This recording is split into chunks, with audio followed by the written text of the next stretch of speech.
Hi everyone, welcome to another episode of Data Dialogues. I'm Julien Redmond, General Manager of Certus Insights and the host for the series. This presentation today is actually a slightly different one. It was a conversation that I had with two of my colleagues, Sam Williams and James Hartwright, last year.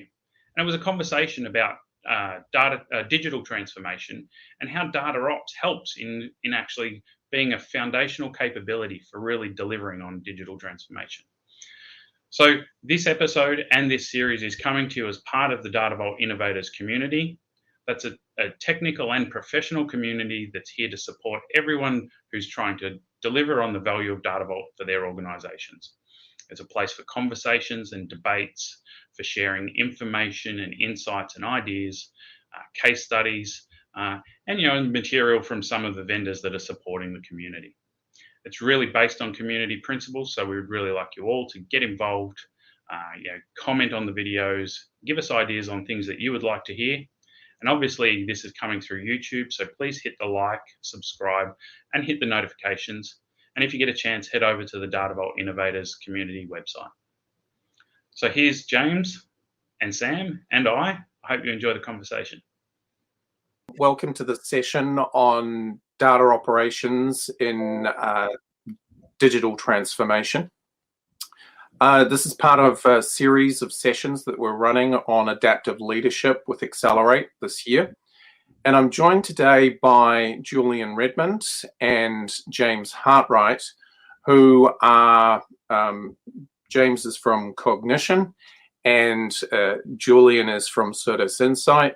And we're going to have a little bit of a high-level discussion about just what are data operations and how do they fit in the context of digital transformation.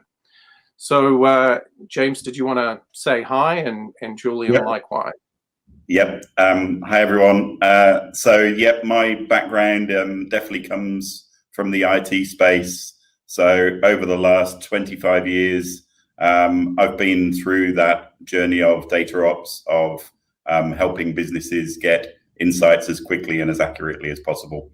Yes, that's the lens that I'm going to be playing today. And I'm Julien Redmond. I'm the General Manager at Certus Insight. So my team delivers data warehouses and analytics solutions for our customers and specialise in Data Vault, so that may come up. And I suppose just to put it in context also, one of the things that I do with Certus Solutions is I act as the marketing director. So a lot of my time is taken up around strategy and talking about digital transformation and how it pertains to enterprise transformation effectively. So today I just wanted to do a little bit of an introduction around this topic of digital transformation and what it means to become a digital organization. So I want to pick on an everyday activity that there is that we do, most of us, when we're not in lockdown. Driving is something that we do most days. And if we think about this process of how do we learn how to drive, how do we move into this modality of having driverless cars, what's the process that we're going through in terms of driving? So the first thing that we do is, as we drive and as we digitize that process of driving, is we have to understand what's out there. So the first step is sensing. The second step is making understanding or making sense of what it is that we're sensing out there. And the third part is responding. So this idea of sensing, understanding, and responding is a pretty organic process that we've all kind of come up with as we have learned how to drive.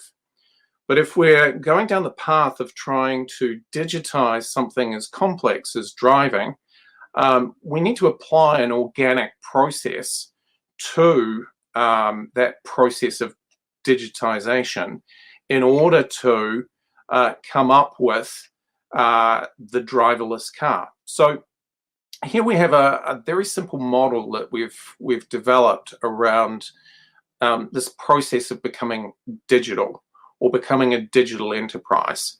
And it does center around this continuous cycle of sensing, understanding, and responding. And most often, we'll find things like IoT being referenced around the sensing process.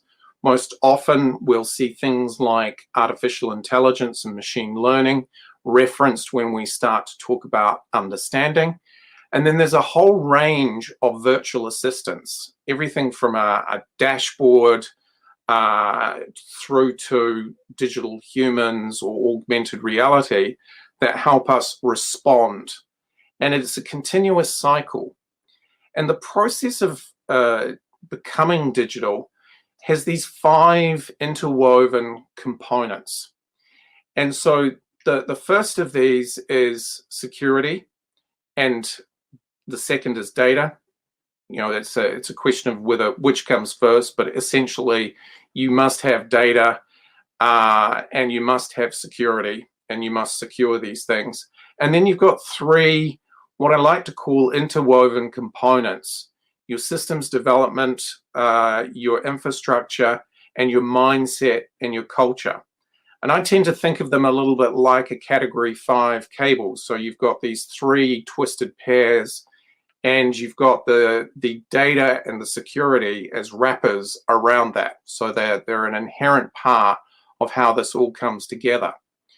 So if we break that down a little bit further, this process of sensing when we're building a driverless car, for instance, there's a whole lot of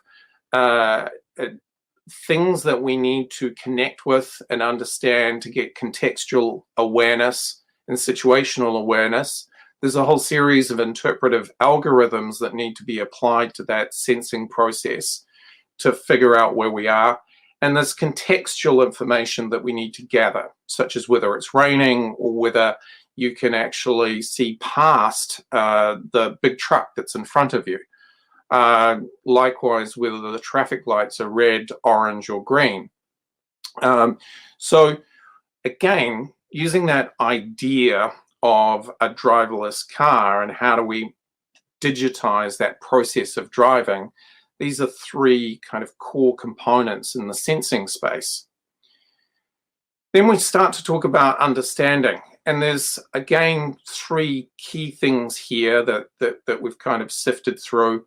One is accumulating knowledge. So one of the things about building a driverless car platform is theoretically a vehicle only needs to have an accident once in order to be able to learn from it. And that is available to the big brain that's out there, meaning that, and there is in fact an example of Tesla where it had an accident once, and now all the cars in the Tesla network are aware of that situation. So it's unlikely that that same accident will be repeated as a consequence.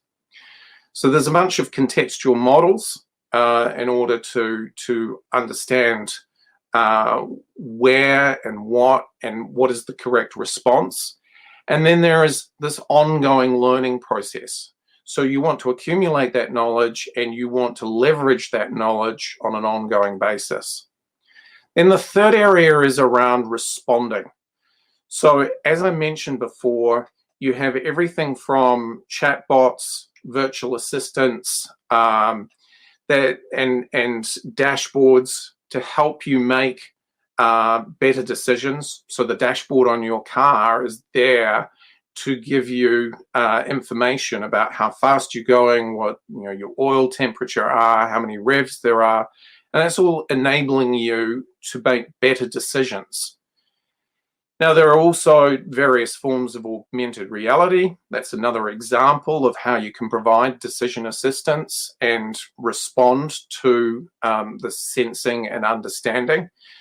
So that's a heads-up display on your car today.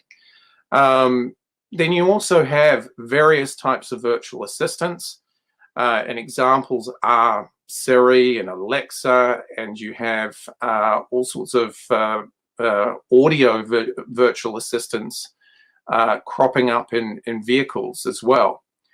So these are just a couple of different examples of how responding and virtual assistants actually impact this process.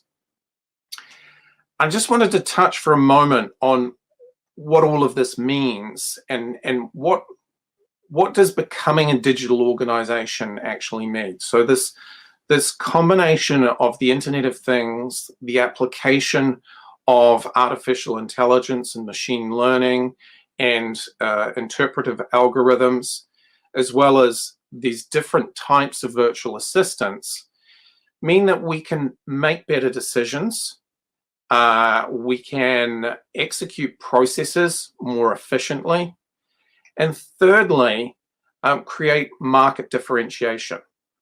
Now, this idea is not mine. It's actually Thomas Siebel.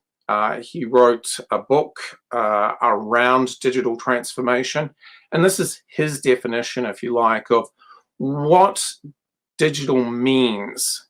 So we can make better decisions, execute processes more effectively, and create market differentiation, as well as new business models effectively.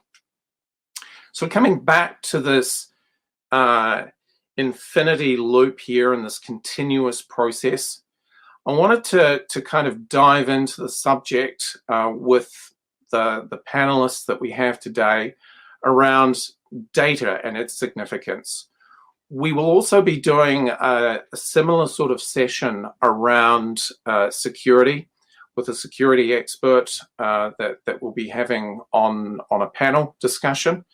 But today with James and Julien, we're just going to do a dive into where data fits in this mix. I guess, Jules, do you have any thoughts on this diagram? Yeah, well, I mean, to start with, I'd say, what a great kind of description of what, digital transformation is actually about. I think for me, it's about the industries that we thought were going to be fully physical, starting to embrace, the digital side, understanding that they're collecting data and they're using data and that they can find efficiencies and find processes and deliver new products in better ways. So, I mean, this image, this infinity diagram and the broken down component makes a lot of sense to me. I mean, James and I are data guys, so we think from the terms of, what is the opportunity to capture data, then how do we actually need to manage it and use it so that it actually has some benefit? Because there's lots of organizations that capture lots of data and do nothing with it. So I think, we want to obviously have this conversation around DataOps today, and I think really that's about how do you get value out of the data. And James, any thoughts? Yeah, I think probably the piece that comes through here in the digital transformation side is any business user, any leader, manager is looking for more information around what's going on in the business, and especially in these current times where there's lots of different things going on in businesses that maybe haven't been seen before. So that the speed of which data can be pulled through, we can get a better understanding of what it is, and responding not necessarily in a digital form, but providing data and understanding through to humans for humans to make the next best decision. That interplay of something that is maybe more from a completely digital experience and the virtual assistant, and asking it through to augmenting the human through good data, knowledge of the quality and completeness of that data to make the best decision they can. Right. Excellent. I guess one of the interesting things to me around digital transformation, and this is now sort of moving into, okay, so we've got this lovely idea of an infinity loop there, but how do we start to unpack this? How do we start to make sense of it and apply it in our business? Gartner, as are a number of different organizations out there, they've come up with a digital transformation framework and a point of view around the process of becoming digital. The thing that I particularly like about their model is this idea that intelligence and analytics sits in the center of it, but it's the interplay between customers, ecosystems, so partners, things, and your systems out there. But central to any digital transformation initiative is really thinking about how you can use your information and your data in the interplay between these different areas of your digital business and your enterprise. And it's kind of moving away from a siloed approach to how do we create this interplay between all of these different areas. So with that in mind, James, any thoughts on this? Yeah, I totally agree that this view of looking over those intersections and interactions and drawing things from it, and that applies not just to those business processes that have been running for the last 5 or 10 years and understanding what's going on in those, but the immediacy of understanding a new innovative process that you've put in, making sure it's doing what you thought it did, and starting looking at the outcomes of that and able to very quickly sort of nudge it, adjust it so that it comes back in line. That that focus on data of the now, as well as a level of history and trending, really important that it's been recognized that the sort of the supervisory capacity of data and insights is a strong part of business transformation, digital transformation. And I guess, Jules. Yeah, sorry, Sam, I just jumped in there, but I was actually just looking at this diagram and thinking it's almost a business model for the sharing economy. If you look at an Airbnb or an Uber or whatever else, they've got this customer base and they've got an ecosystem of suppliers who have things, and it's the IT systems delivering the information between those three that is actually the business.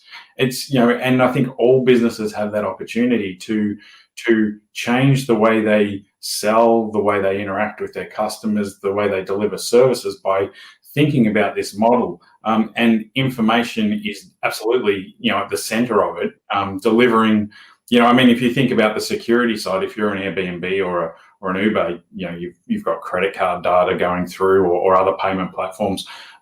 You've got people's personal information. You've actually got, their home location potentially. There's the security side, but then also just the governance of that information. And you're a custodian of very important information. But, it's surprising that this is, I guess a model for digital transformation, but it could actually just be a pure business model for that sharing economy. Yeah, and I guess what I was thinking of here, Jules, in relation to your business is, I guess it's those organizations that get the significance of data and information that are probably frankly the most interesting ones to work with. That this realization, and I'm just curious what you're seeing in the marketplace out there around people, the penny dropping for different people in relation to the significance of building an intelligence platform, if you like, within their organization.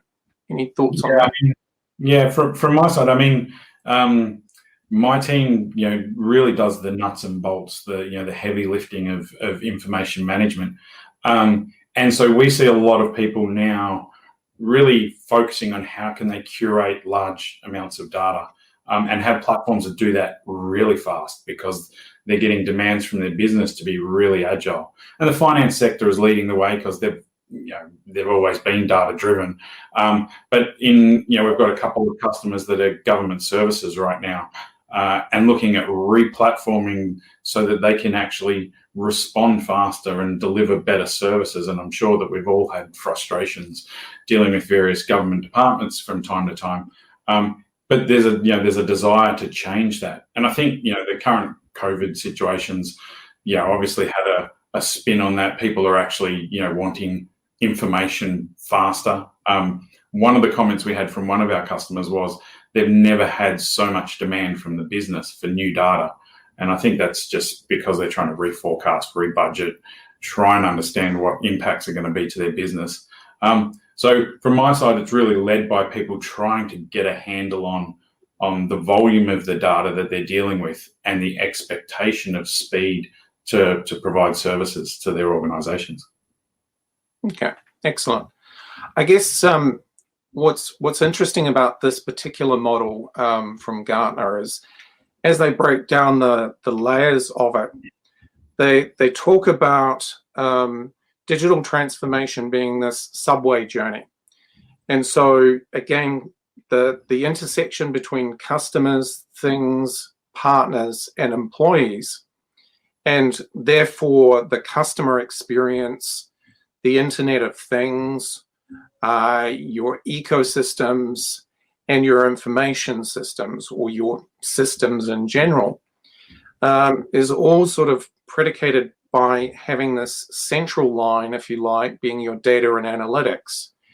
And it's an interesting way to kind of conceive digital transformation and the interplay between all of these different parts of a digital initiative and the systems that you have, that you're on some sort of journey, and that there are these different stations or interlock points between all of these different practices that you have within your organization. So you have a customer experience practice that has its own set of systems associated with it. You have a set of practices, if you like, that are associated with your supply chain and the ecosystem that centers around your enterprise in terms of the delivery.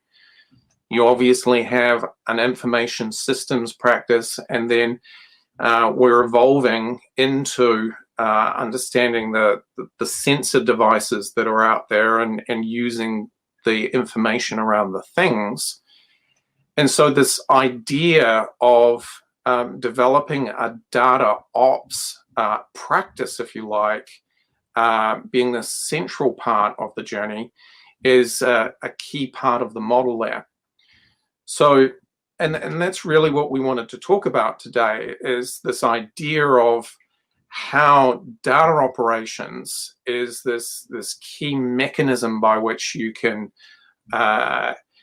unpack value across these different components of your business.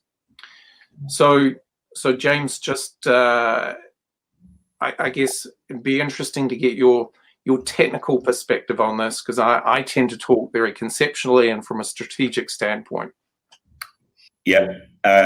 So that bit around the data, over my 30 plus years working in the IT side and the data side, it's been a real interesting back and forth between the business users who want access to data and our ability to provide that data, and whether the users came first, the technology came first, or the technology was built because of the user requirements, I'm not sure. But yeah, I remember back in the day of the very first sort of Excel spreadsheets I saw, where people were creating business insights through gathering data in their own way, which was not authorized, which wasn't through those IT systems. Well, why was that? It was because IT are too slow. IT are really focused on the rigor of the data and an enterprise representation of that data.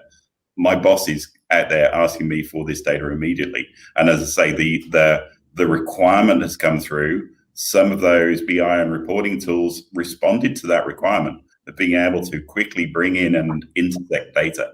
So that was really powerful from that perspective. And as the digital natives are coming through, their ability to generate more complex functions, generate new business rules really had come in.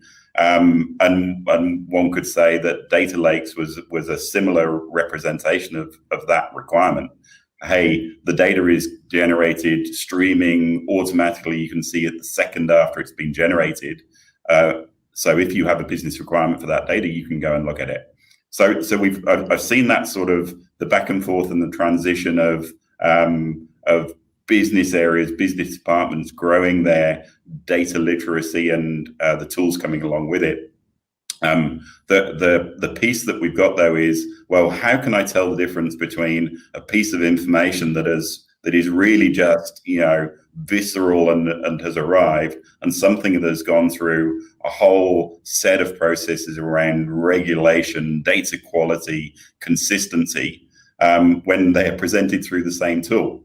And that for me is really what this DataOps process is bringing. It's the subway loop, the swim lane, whereby IT can really help the business by quickly generating and dropping that data and presenting it to a station and saying, hey, this is the raw data, through to something whereby I've done some quality control checks on it, through to, right, I've applied a level of integration to this of 3 different systems of data coming together and presenting that to business users, but basically allowing those business users to build their own recipes, their own results, their own outcomes, and say, I built this thing, but I think that it's of wider use. It's actually useful for both me, marketing, and for finance. So, hey, IT, could you look after this bit for me? Make it a carriage, keeping the subway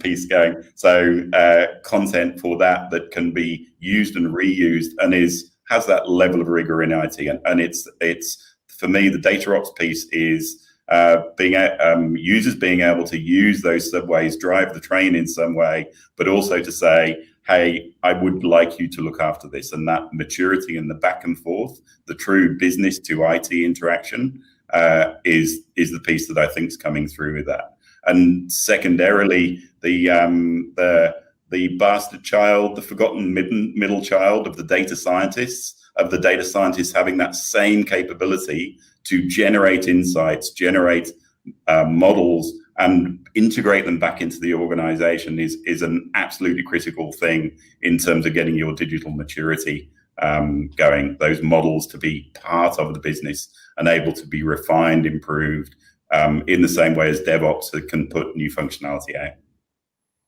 Great. Yeah, I'm always sort of fascinated by how data is now making a tremendous difference to our lives in ways that we don't kind of realize. So the example that I always gravitate to, thinking about what you were talking about earlier, Jules, around Airbnb and Uber, is Netflix. There's this kind of common misconception, if you like, or at least that's how I see it, that Netflix is a streaming service. But the last time I looked, I think they have about 183 million subscribers on Netflix. Yeah. And it really is a fascinating example of a big data play that I guess that's a good point to sort of draw you into the conversation, Jules, around, just what is some of the big picture implications of putting information management at the core of what it is that you're doing.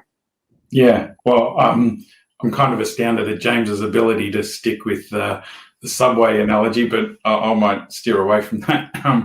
But I see organizations getting really excited about a chatbot or some new engagement, customer engagement capability, and putting huge amounts of effort in, and sometimes forgetting about the value of the data You can have a team of data scientists create, the most amazing models to predict a range of actions, or you can have, your chatbot, or you can have a virtual assistant.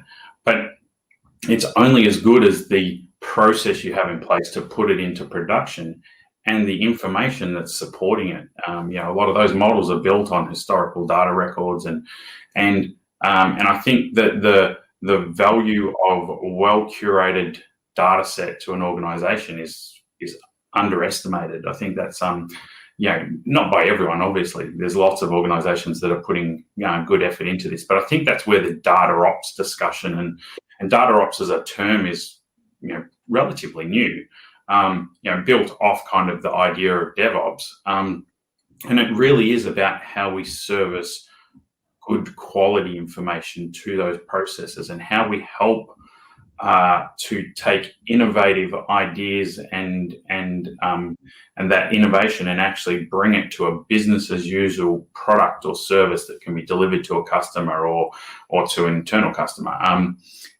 So that's the importance of it. I think is that it's the foundation that all of those other things can sit on top of.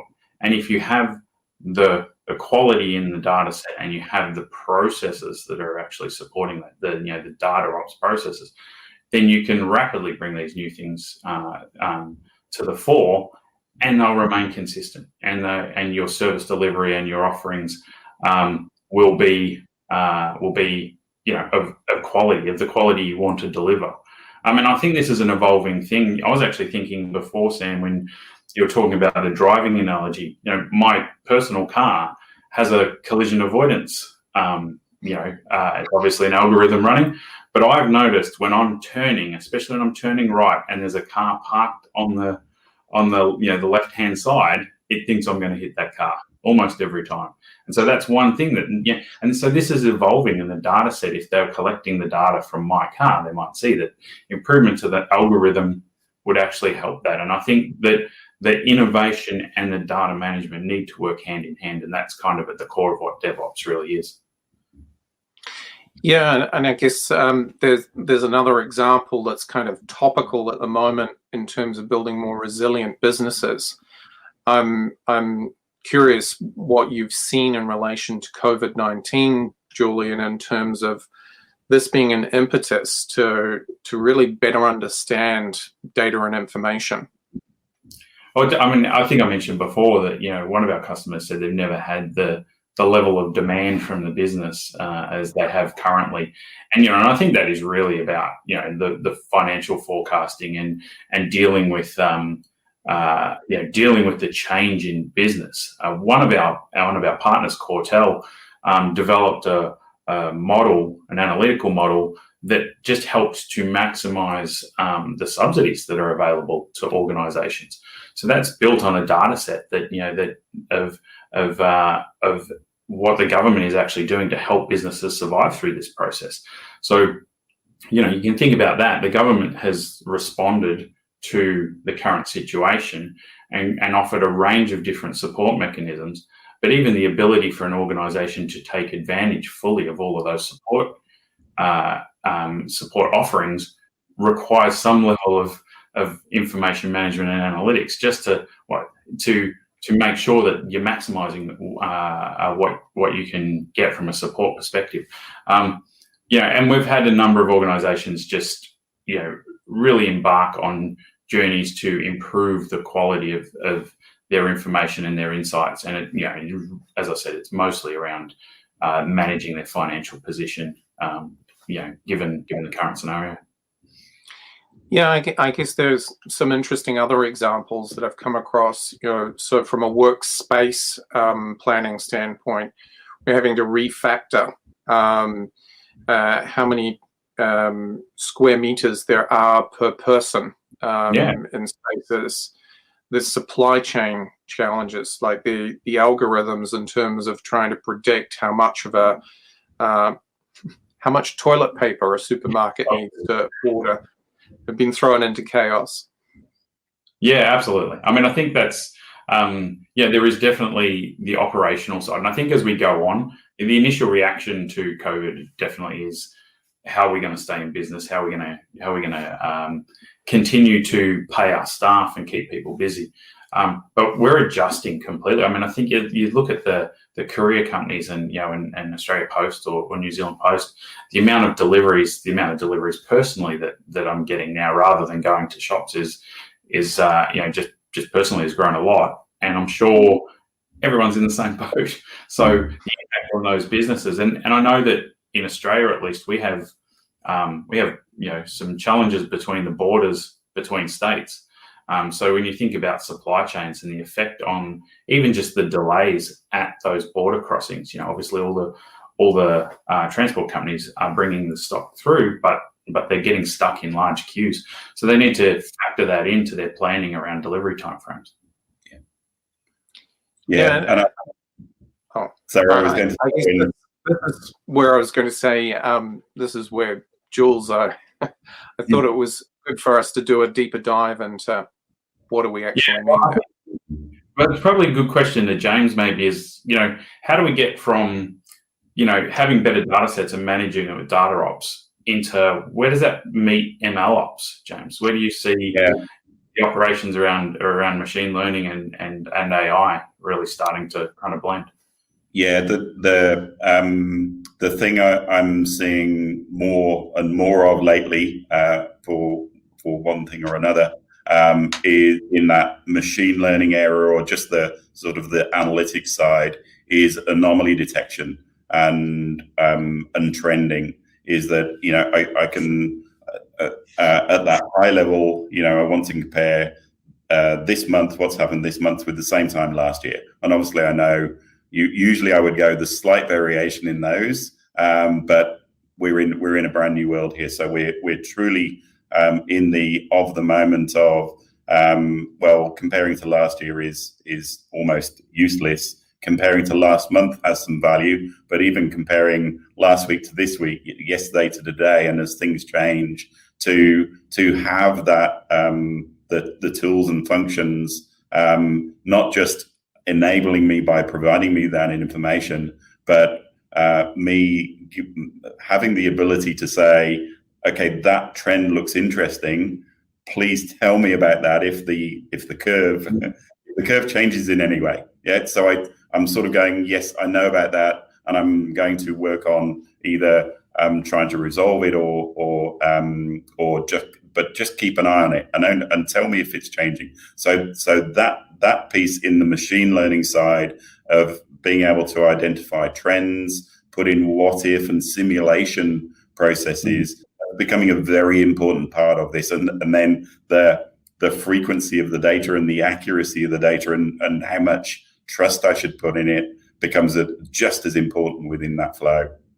And the telco side of not just what my consumers are doing, but what my competitors might be doing in terms of the plan that they have in the market. If I'm at home and only using the Wi-Fi, do I still need my unlimited mobile plan? Well, maybe when the home when the home internet goes out, it's still really useful. But is that going to be a short-term thing, a long-term thing? All of those decisions need to be made with an appropriate amount of data and an appropriate amount of forecastability. Oh, for sure. I mean, we're seeing the insurance companies, offering discounts on car loans and all of that stuff. So in my mind, DataOps is really the processes we're wrapping around pretty well established information management principles to help people be more agile. And it seems MLOps is kind of the same sort of thing. Is that right? And how does the cloud fit into that then? And the ability, microservices and all of the shift to that sort of stuff. How do you see that all coming together? Yeah, you're absolutely correct in that the MLOps is just it's another frame of the DataOps process. It's a really interesting piece in that DevOps process. So I've put in a brand new process, a brand new system, or I've had that system running. The ability to sort of look in and hook on to that data stream in a security orientated way and bring that down, and actually the ability to replay that data and build prediction build in those machine learning pieces, that's just as useful in terms of the data science mode. The feeding that back in, I've within the last 6 months, I've not seen anybody that's truly gone, no, I didn't have it before and I've now got it in. But there are way more discussions going around in how quickly could I put something in to lead into that same stream of microservices where I can surface something to a contact center representative, to the end consumer, where I can pop up something of going, hey, I see that your interaction has changed. There might be a better product for you. All of that sort of thing is coming in, and MLOps, I think, is going to see a massive surge within that within the transformation journey.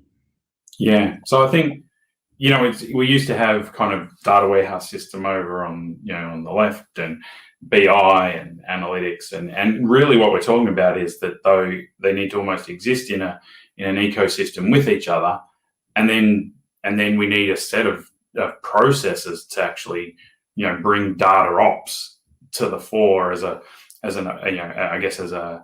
methodology or as a practice. Because I think we've seen everyone's got more and more data, but are we getting more and more insights? And I think really this is kind of an effort to address that. Yeah. So, okay, so cool. So if someone's thinking about implementing DataOps, what do you think they need? Like, what are their steps? What are the gotchas they need to be careful of? Yeah, I think in the same way that DevOps it's the introduction of modular software. It's the introduction of being able to stand up an environment and build it out, and then a method by which you're through building it, you're thinking in a security-driven way. You're thinking in a test-driven way of building that function and then deploying it. The underlying frameworks that have come in, that's where we need to be within the DataOps. Now there are various tools and functions, but the part of the key for me is going, here is a stepwise repeatable process for standard functions. And you said earlier we might talk about Data Vault. Well, part of the Data Vault methodology is very definitely about that. In how do I quickly land the data? How do I quickly put data quality processes and QC over the top of that? How do I integrate the data, add business rules, definitions on, and present that out? There are 7 patterns within Data Vault that get you that repeatability. And not just the IT people, but the BI people, the data scientists can follow their shape of that very same flow. Getting that process set up is really important in not just implementing it, but being able to manage and support it ongoing. And the sort of the meta layer over there of going, I've got data quality processes in on top. The police are after me. I've got process over the top that are looking at that same sort of thing, in that this system is still providing me data in the right form with the right context, that no new data is coming in, that I've got no new attribute or type coming through. If I have that, I can, as a good IT department, alert that downstream before the algorithm or report sends somebody off in the wrong direction. But yeah, getting the processes set up, getting the tools and the methodology set up to enable that process, and then having the orchestration, the process, the repeatability part is very important in getting mature DataOps and MLOps. Yeah, I think, obviously we're all kind of thinking cloud platforms with the right tools at the right times, with the right methodology, the right processes, and the right people can obviously give you great results from an innovation perspective, but also give you trust that those models and stuff are going to work in the long run. Yeah, I guess this is probably a good point at which to talk about how we want to do a deeper dive into this whole subject, and that Jules, you'll be running a session in your Data Dialogues which is your podcast series, that we're going to do a much deeper dive into this idea of data operations. One thing I should mention too, when we were talking about ML ops, it stands for machine learning ops, just in case anyone didn't pick up on that. So I guess just trying to draw this to a close, if there was one key takeaway for someone in the C-suite to understand the significance of data and analytics in a digital transformation initiative, what would be that you'd want to suggest to them, James?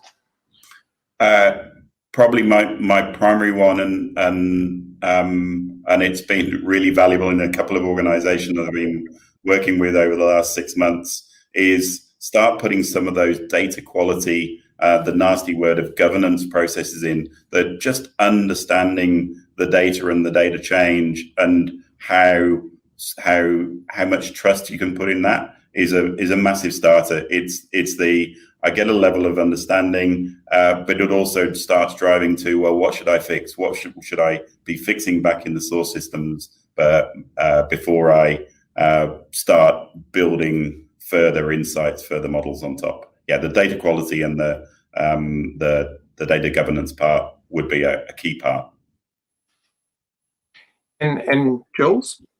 Well, I mean, similar to James, I would just say to the C-suite, that good information management processes are the foundation that all innovation is built on, whether that is a new product or a service, or whether it's just customer satisfaction. There's nothing more infuriating than finding out you have 2, 3, 4 accounts with an organization that haven't realized you're the one customer. Those sorts of things, customer satisfaction is more and more important, and information management, data ops is the foundation that comes from. Yeah, and I guess from my perspective, it would be that this is not only a journey, but it's a process, and this idea of starting to think about the different practices that you have within your organization and how you can evolve those is a key part of this process of becoming digital. And the infinity diagram that we were talking about is really a key model to kind of think differently about your approach to becoming a digital enterprise. So with that said, thanks everyone for joining us today, and thanks to James and Julien. Appreciate your time. Well, I hope you enjoyed that. Thanks to James and to Sam for sharing their insights there. Remember that this is coming out to you on YouTube, and we'd really like you to hit the like and subscribe and hit those notifications so that you get the updates. Also, please head over to the DataVault Innovators community site, which is www.datavaultinnovators.io. And if you haven't been to the site yet, when you do, make sure that you agree to receive notifications too. You'll receive information about lots of content that comes out, and you can get involved in the conversations. And we really like to see you there. Thanks for joining us today.